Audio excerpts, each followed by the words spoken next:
Diante in Florida has been on hold for some time here. I would be remiss not to get to him. Diante in Orlando, Florida, happy Men's History Month to you. I don't know if I've wished that to you. Happy Men's History Month. Thank and you. happy belated White History Month. Yes. So I have just a statement. Okay. Right? Because I heard the guy from Kentucky. Yeah. Not sure his name. John from Kentucky. So yeah. So I watched it, and I just want to make this real statement. I watched this, you ever heard of soft white underbelly? I have. So I watched an interview with this KKK member, right? Like it was an interview, the guy was in KKK, and he said that lynching, that whole lynching thing about KKK members and lynching is all false. He said, and I looked it up, I couldn't find any. He said, if you look through all the pictures of the lynchings, he said KKK members may have attended, but they weren't allowed to wear their robes. Right. But it was never an orchestrated KKK event for a lynching. I never heard it so explicit like that, but lynchings were done by the men of the community. I read in a blog, okay, so I don't know if this is true, but it sounds true to me. The men of the community, of the white community generally, but sometimes it was men of the black community, I guess, who conducted these lynchings, who were got into maybe a fit of rage, made a mob mentality, but executed basically the equivalent of street justice on an accused person without a trial. Or sometimes they were in a court and they would tear them out of the court building and want to do it because maybe they didn't trust courts even back then. But it was the men of the community. It wasn't necessarily the KKK doing that. And then another statement. I had this with my cousin. I'm black. Yeah. But I had a conversation with my cousin not too long ago, and he was bringing up stuff like this, right? But if you do the numbers of the lynchings from Jim Crow era South compared to any of these inner cities today, right? It doesn't even compare. Yeah, so I know. When people make these statements, first it's confused history, right? They take bits and pieces of history, and they don't give. I like how you try to make the whole picture, but they'll take these little bits and pieces, and it's fueling this anger that's already in their stomachs, right? Yeah. And then they're pushing this, and it's saying, and he said something evil. You're overlords. First of all, we know white people gonna move away if the overlords ever came to America. They're gonna find a new country. You know what I mean? Yeah. Like JLP said, I'm saving my money to go in space with y'all. But yeah, man, it's crazy. I just wanted to bring that up. Interesting, man. I'm pasting lynchings versus homicides into the folder there since I have you on the line, Diante, just to bring this up. Lynchings versus homicides, a couple of screenshots. They may be basically identical. Lynchings this is from Tuskegee Institute, purportedly data compiled by Tuskegee Institute, which documented lynchings, and data compiled by Detroit Free Press. Lynchings over 86 years in the USA versus homicides in Detroit over 9 years. So 1/10 of the amount of time. United States, 1882 to 1968, when there were 4,700 lynchings, okay? 3,466 lynchings were black and 1,297 lynchings were white. So maybe 3/4 or something like that of the lynchings were of blacks. 1/4 of the lynchings were whites in this time frame that they found. Detroit, the years 2003 to 2012. This is an old thing. 3,699 homicides. 87.9% black victims, 8.5% white victims. Just in a city versus the whole country of lynchings. Crazy, huh? Comparable numbers. Wild.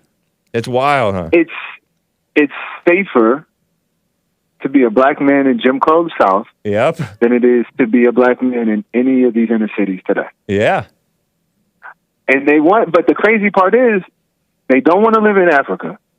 Yeah. They want black rule government, but no one wants to live in the hood. Yeah. Which are all black owned, and it's wild. And I'm not saying I'm not going with the IQ argument, nothing like that. Right. I do agree with the spiritual battle, but It's wild. It's wild that because it's not making logical sense. And when they really, if somebody sits down, because I used to be one of those, if you sit down and really make logical sense of all of it, it makes me. You don't even have to be born again to understand.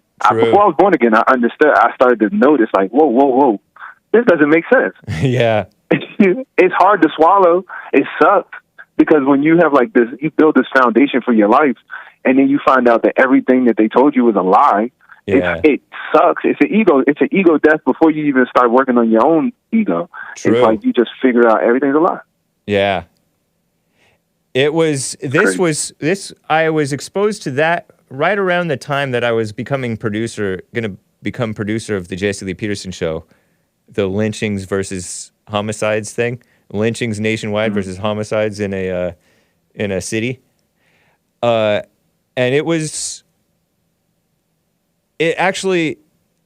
sort of surprised me, but it made sense. I'm like, oh yeah, duh. You know how bad it is right now. It's downplayed how bad it is right now. They want to highlight how evil it was back then, and I'm sure there was evil going on back then. But they don't. They want to direct away from the evil in our own hearts, like you said, our egos, where we have this attachment to this knowledge, and we get all puffed up and argue with people about it, and it's over nothing. And then there's all these abortion and kissing up to the LGBT thing, which is not good for the people who are stuck in that mindset. No. It's all kinds of soft evil today versus the harder, manlier, I guess, evil of back then, which wasn't even as widespread and vicious as the murders and assaults and mess going on today. It's crazy. I wouldn't even. I would have to push back and say there's no soft evil. It's all wicked. It's wicked. A lynching was. That's like I told the producer. I don't know. I don't really believe in street justice. Right. So I'm not sure. But I also didn't live in that time. So I don't want to make judgments because times are just different back then. So I don't know what the whole story, and they don't tell you the whole story. So True. I just know that street justice is wrong. Yeah. But I don't know the whole story, so I don't want to make judgments. But I do know today, we got people, I'm telling you, you can get murdered in any of these cities.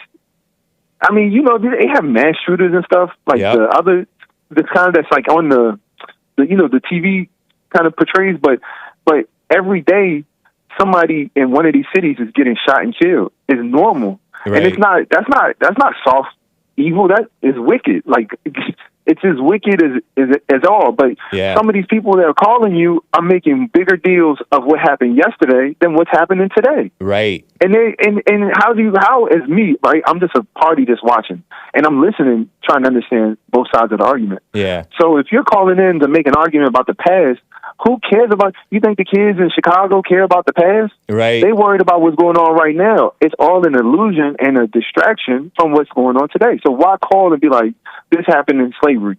Right. Ain't none of us slaves. I could tell you what's happening in Chicago or in Baltimore or Detroit or any of these, L.A.